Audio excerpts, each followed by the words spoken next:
हमारे देश के प्रधानमंत्री ने एक बयान दिया। उन्होंने अपने ऑफिशियल ट्विटर हैंडल पर एक ट्वीट किया जिसमें उन्होंने लिखा कि कोरोना वायरस किसी को पीड़ित करने से पहले उसका धर्म, जाति, समुदाय या सरहद नहीं देखता। इसलिए इस मुश्किल की घड़ी में हम सबको मुत्तहिद होकर भाईचारे के साथ इसका मुकाबला करना होगा। आज हम इसी मौजू पर एडिटर्स डेस्क की इस एपिसोड में गुफ्तगू करेंगे। मेरा नाम शेख नासिर है। मैं आपको बता दूं कि जब मैंने जर्नलिज्म की पढ़ाई शुरू की तो जर्नलिज्म का पहला लेसन, बल्कि मैं कहूं कि पहली लाइन जो मैंने पढ़ी वो यही थी कि if a dog bytes a man it's not a news, but if a man bites a dog it's a news. ये कहा जाता था कि अगर एक कुत्ता इंसान को काटे तो वो कोई खबर नहीं है, लेकिन अगर एक इंसान कुत्ते को काटे तो उसी को खबर कहते हैं। यानी जो रोज़मर्रा की बातें होती हैं, जो मामूल के मामलात होते हैं, बातें होती हैं, उनसे हटकर के अगर कुछ हो जाए तो उसको खबर कहते हैं। लेकिन वक्त ऐसा भी आया कि कुछ सालों के बाद जब मैं प्रसार भारती के साथ जुड़ा हुआ था, उनके साथ काम कर रहा था, ऑल इंडिया रेडियो और दूरदर्शन के लिए काम कर रहा था, तो रेडियो कश्मीर श्रीनगर में एक वर्कशॉप मुनक्कद हुई। मुझे भी इस वर्कशॉप में कुछ सीखने का मौका मिला। मैं भी वहाँ पर मौजूद था।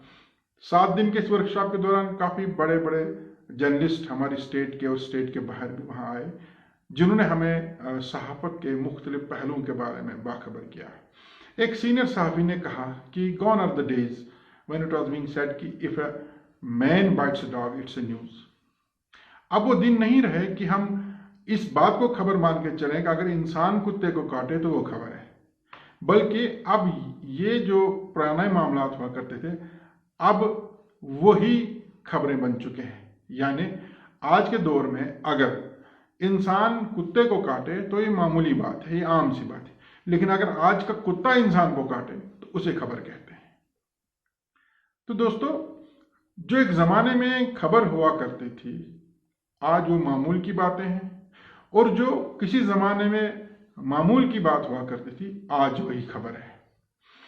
हमारे देश का प्रधानमंत्री अक्सर भाईचारे, मुत्तहिद होने, यूनिटी की बात करते रहते थे, लेकिन आज अगर प्रधानमंत्री भाईचारे की बात करते हैं, मुत्तहिद होकर के किसी चीज़ के खिलाफ लड़ने की बात करते हैं, तो वो हमारे लिए खबर बनती है। ये एक अलमिया है। लेकिन बहरहाल आज हम इसी पर गुफ्तगू करेंगे। मैंने पहले भी एक एपिसोड में अपनी राय रखी थी कि हमारे मुल्क में कोरोना से ज़्यादा खतरा यहाँ जो कम्युनल वायरस फैला हुआ है उससे है, और उसे रोकने के लिए सबसे बड़ा रोल प्रधानमंत्री का बनता है। और हमने ये भी कहा था कि प्रधानमंत्री को सामने आकर के लोगों को ये नसीहत करनी होगी कि वो इस कम्युनल वायरस से किस तरह बचे रहे। बहरहाल प्रधानमंत्री ने कोरोना वायरस के मुतालिक जो कल ट्वीट किया वो काफ़ी सराहनीय है, और बल्कि मैं कहूँ कि एक सही वक्त पर प्रधानमंत्री की तरफ से एक सही मैसेज है। जो मुल्क के अंदर एक तरह का माहौल बन रहा था कोरोना वायरस को लेकर के, कुछ लोग इसे वही कम्युनल रंग दे रहे थे, शायद उन लोगों के लिए ये एक नसीहत है, एक सबक है।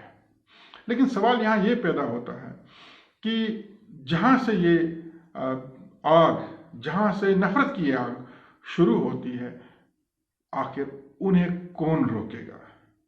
जो हमारे कुछ न्यूज़ चैनल्स हैं जो दिन रात इसी कोशिश में लगे रहते हैं कि कहीं ना कहीं किसी न किसी तरीके से हिंदू मुस्लिम बवाल खड़ा किया जाए, किसी न किसी तरीके से हर खबर को कम्युनल एंगल दिया जाए, आखिर उन न्यूज़ चैनल के खिलाफ प्रधानमंत्री कब आकर के बोलेंगे? कल जब प्रधानमंत्री का ट्वीट आया तो मैंने शाम को काफ़ी लंबे अरसे के बाद न्यूज़ चैनल सर्च करने शुरू किए। जो अब काफ़ी देर से मैं आजकल वो खबरें नहीं देखता हूँ, क्योंकि इंसान तंग पड़ जाता है एक ही तरह की खबर, एक ही तरह का शोर शराबा सुनकर। लेकिन ताज्जुब की बात ये थी कि उन सभी न्यूज़ चैनल में मानो ये लग रहा था कि प्रधानमंत्री का ये ट्वीट या तो उन्होंने देखा ही नहीं, या इस पर वो बात करने से कतरा रहे थे, क्योंकि प्रधानमंत्री का ट्वीट जो था उनके इंटरेस्ट के खिलाफ था। उनका जो असली अज़ाइम है उनके जो डिज़ाइन हैं उनके खिलाफ था। तो कहीं ना कहीं ये एक मैसेज ज़रूर है कि ऐसे न्यूज़ चैनल्स को अब सुधर जाना चाहिए, इस नफ़रत की आग को फैलाने में रुकना चाहिए, जिसे अब कम से कम अकल से काम लेना होगा। कुछ लोगों का ये भी कहना है कि प्रधानमंत्री के ये ट्वीट अरब ममालिक की तरफ से जो तरह तरह के बयानात आ रहे थे, वहाँ के जिम्मेवार लोगों की तरफ से जो बयानात आ रहे थे, उसके बाद आया है। वजह चाहे जो भी हो, लेकिन मैं समझता हूँ कि प्रधानमंत्री का जो ट्वीट है वो सही वक्त पर एक सही मैसेज है हिंदुस्तान की आवाम के लिए। अब चलिए इस पर भी नज़र डालते हैं कि आखिर अरब ममालिक से किस तरह के मैसेजेस, किस तरह के बयान सामने आ रहे थे। मैंने आज मिली क्रॉनिकल का मुशाहिदा किया, जिसमें बहुत सारी चीज़ें मुझे मालूम हुई और मैं आपके साथ भी वो शेयर करना चाहूँगा। इसमें लिखा गया था, उनके एक सीनियर जर्नलिस्ट की एक रिपोर्ट थी, जिसमें लिखा गया था कि गल्फ कंट्रीज से हर साल हमारे देश को $55 बिलियन हासिल होते हैं। यानी जो हमारे लोग वहाँ काम करते हैं या जो हमारा कारोबार उनके साथ है, सिर्फ गल्फ कंट्रीज से हमें $55 बिलियन वहाँ से सालाना मिलते हैं। अगर सभी इस्लामिक ममालिक की बात करें तो 120 बिलियन से ज़्यादा आमदनी हमारे देश को वहाँ से हासिल होती है। लेकिन हमारे कुछ न्यूज़ चैनल्स या हमारे देश के कुछ लोग जो अपने आप को देशभक्त कहते हैं, उनके कुछ हरकत, उनकी कुछ एक्टिविटीज़ से हमारे देश की इमेज बाहर के मुस्लिम ममालिक में शायद अब बेहतर नहीं लग रही है। यही वजह है कि बहुत सारे ममालिक की तरफ से कुछ बयानात सामने आए। लेकिन सबसे ज़्यादा जो दुखित बात है वो ये कि हमारे देश के बहुत सारे लोग जो गल्फ कंट्रीज़ में काम कर रहे थे, उन्हें अपनी नौकरियों से हाथ धोना पड़ा। दुबई में एक बहुत बड़ी कंपनी में चीफ अकाउंटेंट की पोस्ट पर हमारे एक भारतीय थे, जिनको नौकरी से बर्खास्त किया गया क्योंकि उन्होंने भी सोशल मीडिया पर कुछ इस तरह की टिप्पणी की थी जिससे एक मखसूस तबके या एक समुदाय के लोगों के दिलों को ठेस पहुंच रही थी।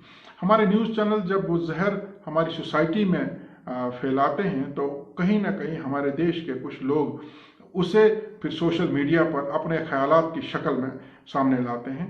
और ऐसा ही उन लोगों ने भी किया जो हमारे देश के बाहर गल्फ कंट्रीज़ में काम कर रहे थे, लेकिन वहाँ उनके खिलाफ सख्त कार्रवाई हुई। वहीं ये खबर भी सामने आई कि कुवैत में बर्गर किंग कंपनी में हमारे देश के नागरिक काम कर रहे थे, जिन्हें भी नौकरी से हाथ धोना पड़ा क्योंकि उन्होंने भी सोशल मीडिया पर कुछ इस तरह का रिमार्क्स लिखा हुआ था। बहुत सारे लोगों को नौकरी से बर्खास्त किया गया, कुछ को वार्निंग इशू की गई। दुबई पुलिस को कहा गया कि वो सभी ट्विटर, सोशल मीडिया के जितने भी अकाउंट्स हैं उन पर कड़ी नज़र रखे और अगर किसी ने भी इस तरह का कोई भी अपडेट सोशल मीडिया पर किया उसके खिलाफ कार्रवाई होगी। हमारे देश में एक अजीब सी बात है कि कुछ लोग जो अपने आप को देशभक्त कहते हैं, उनका ये मानना है कि किसी एक समुदाय या किसी एक धर्म के लोगों के खिलाफ बात करने को ही हम देशभक्ति कहते हैं, या हमारे पड़ोसी मुल्क के खिलाफ हमला करने, उसे तबाह करने की बात करने वाले ही देशभक्त हैं। लेकिन असल देशभक्ति के माने ये हैं कि जिस आदमी के दिल में अपने देश के लिए दर्द हो, जिस आदमी के ख्वाब में अपने देश को तरक्की करता हुआ, फलता फूलता हुआ देखना हो, वही देशभक्त है। जो चाहे कि हमारे देश की इकॉनमी स्ट्रांग हो, हमारा देश हर महाज पर कामयाब हो, वो मजबूत हो, वही असल माने में देशभक्त है। ऐसी कोई हरकत करना जिससे हमारे देश की इमेज बाहर के ममालिक की नज़र में अच्छी न रहे, या हमारे देश का जो कारोबार है, यहाँ के लोगों का जो रोजगार है, उसे नुकसान हो, तो ये कहाँ की देशभक्ति है। इसलिए वक्त आ चुका है कि हम लोगों को अब सही माने में इस लफ्ज़ को समझना होगा कि देशभक्ति क्या है। और जो न्यूज़ चैनल हैं जिनकी तरफ से इस तरह का जो जहर आए दिन उगलता रहता है, जो सोसाइटी में इस तरह का वायरस फैलाने में लगे हुए हैं, उन्हें टोटली बाइकआउट करने की ज़रूरत है। और इसमें हर नागरिक का जो फ़र्ज़ बनता है, अगर वो फ़र्ज़ निभाए तो मुझे नहीं लगता कि कोई भी इंसान, कोई भी चैनल या कोई भी ताकत हमारे देश के अंदर आपसी भाईचारे को ख़राब कर सकती है। हाल ही में किश्तवाड़ में भी एक वाक़या सामने आया था जिसमें एक NGO के लोगों को कुछ मटीरियल डिस्ट्रीब्यूट करने से इंतजामिया ने रोका था और इनके खिलाफ पर्चा भी चाक हुआ था। हमने भी उस पर अपनी राय या अपना नज़रिया रखा था, लेकिन उसके बाद ये देखने को मिला कि उस एनजीओ की तरफ से कुछ वीडियोस या एडमिनिस्ट्रेशन के हक में भी कुछ लोगों ने वीडियो मैसेजेस बनाए, उसे सोशल मीडिया पर वायरल किया। मैं भी बहुत सारे लोगों ने वो वीडियो मैसेजेस भेजे और ये भी गुजारिश की कि हम उसे अपलोड करें, अपनी साइट पर अपलोड करें, अपनी पेज पर अपलोड करें, लेकिन हमने ऐसा नहीं किया। अगर आपके पास भी इस तरह का कोई वीडियो, इस तरह का कोई मैसेज सोशल मीडिया पर आता है, बेशक आपको ये लगे कि वो बिल्कुल सच है, उसमें झूठ बिल्कुल नहीं है, लेकिन अगर कभी ऐसा मालूम हो कि सच्चाई को सामने लाने के बाद या सामने लाने की वजह से यहाँ दो फिरकों के बीच में नफरत की दीवार खड़ी हो सकती है, या हमारे देश, हमारे इलाके, हमारे जम्मू कश्मीर के अंदर अमन में खलल पड़ सकता है, तो अक्लमंदी इसी में है कि ऐसी चीज़ों को सर्कुलेट न किया जाए, ऐसी चीज़ों को शेयर न किया जाए, भले ही वो सच्चाई पर मबनी हो, लेकिन हर नागरिक का फ़र्ज़ बनता है कि वो हर लिहाज से अपने देश के अंदर, अपनी रियासत के अंदर, अपने इलाके के अंदर आपसी भाईचारा और अमन को बनाए रखे। आज का एपिसोड देखने के लिए आप सबका शुक्रिया।